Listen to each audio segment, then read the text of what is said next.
Hi, I'm Mary Staggs. Been a member of First Presbyterian since I was born, so that's been a while. That's been 21 years, so no, you can't. So as a senior citizen now, I can remember Cliff McLeod actually baptized me, and he married us, and he said, I remember one time after we were married and I was walking out and he was greeting us as he greeted everybody. He said, what God has joined together, let no man put asunder. And the only thing you said to Dr. McLeod was, yes, sir. Yeah. So he was a wonderful, quiet, guiding minister with nothing but Christ in his heart. So he's definitely one of our saints that we have ahead of us. So I grew up here going to Bible school, Sunday school, Niteals. You ever heard of Niteals, which is 9, 10, and 11, the grade? I don't know if they've said that. I remember doing that. We had night church all the time. So this has been a very, very active church that I have enjoyed through the years. And we had James Brown, who was an elder, and he did our choir. And I think he picked me for the choir because, and I know this was the reason, I was loud. So that was the only reason, but I was very thankful that he was such a good Christian gentleman that would take somebody that sang loud. So I remember him. I remember Helen Murray that would do our little board of the Bible stories. And she was just the sweetest little thing. You couldn't look at her and not think, I wish she was my grandmama. And she was so precious. And I just, you look back through the years over those people that meant something to you growing up, and you had no idea what a foundation they were putting under you to build to the next level.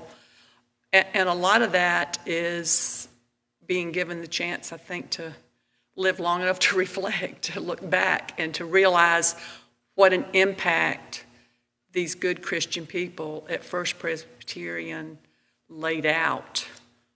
And I'm very, very thankful for that. So that's a wonderful thing for me. And then you, okay. After we married. Mm-hmm.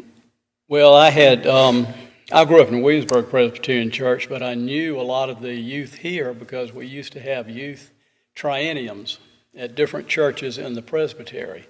So you would meet young people like Fred Brogdon and his wife, not his wife at that time, but his girlfriend Laura, and a number of different people. So when I met Mary and we started dating, I knew some of the people here when I'd come to go to church here with Mary, and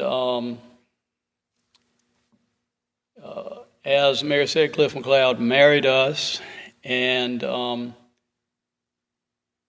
after we were married for about 5 years, I joined this church. We moved to Sumter. We lived in Florence for the first 5 years we were married, and then we moved to Sumter, and in 1975, and I joined this church, and we started working with youth, I think about a year later, and we did that for a number of years, and the church has always surrounded us, has been a sounding board in some cases, has been a loving influence in all cases, making me feel welcome here, and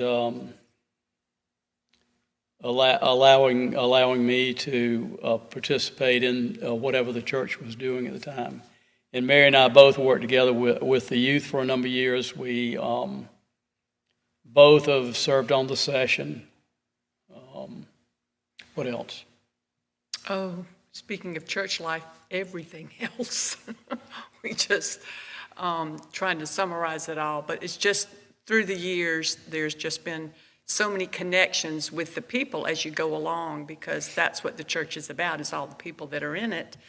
and how we grow and how we come together as a community as Christians. So I've enjoyed the ministers, Jeff Aiken, when he came, and when Dr. McLeod, I can't believe he ever retired, but he did retire. And then, like I said, Jeff, I was trying to think through the years of who came, and then after Jeff came, Ed came after that, and Mark. And then Mark, and through the years, and we've had the assistant ministers that took over as the interim too, George Jacobs. Gwen Pratt. And when Gwen was here, we actually ended up with an award that through the presbytery in the United States for volunteerism and for, I don't remember, quote, the title of everything, but I just can remember the celebration of the whole situation. And what a wonderful, because they brought a whole nother open dimension of serving to us. And I felt like that we opened up as a church for serving our community in a much bigger way than we had before as we watched our transition through the years, I think. So he was very good. I remember when Gwen preached in this church the first time. He brought a printout, and he unfolded it, and he said, I just wanted to let you know this is the first sermon to be preached at this church from a computer. And he had done it on his computer and printed it out. And so little things like that, and the friends, and not just the social part. It was the Christianity that was in this church that affected us, and just made it such an important part of our lives as we grew up in Sumter, and the influence that the people have had has changed my life, our life. Still members here, but have I went to lay school, and I pastor a couple of small Presbyterian churches here in town. But that would not have happened if it had not been for the influence of this church and the members in this church. Support of the church, because they support, supported you through this and encouraged you. support the church. On that one. I was trying to think. And Charlie Denny, I think, came to you and said, Charles Denny, and encouraged you to kind of go. It seems to me, I could be wrong, but it seems to me that he came and did that, and you started going to those classes. And Charlie was one of the ones up. that, if he had a direction, he wanted somebody to go in. He made sure they went in that direction. He was an encourager. He was an encourager. He's an encourager. Exactly He right. continues to, I'm sure, encourage on that one. And that's the beauty of a community, of a church, to encourage you and help you get through whatever, or put you in directions on that one. So God has guided you through a lot of different.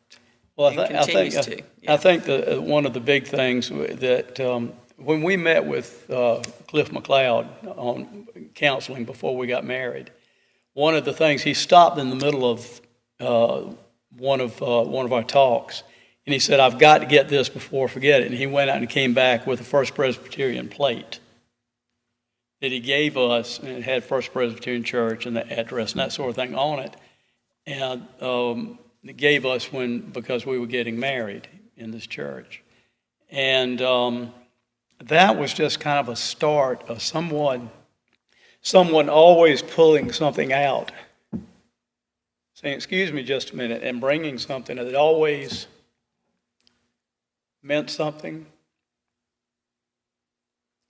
that had a meaning to it, that brought, that really became a big part of the foundation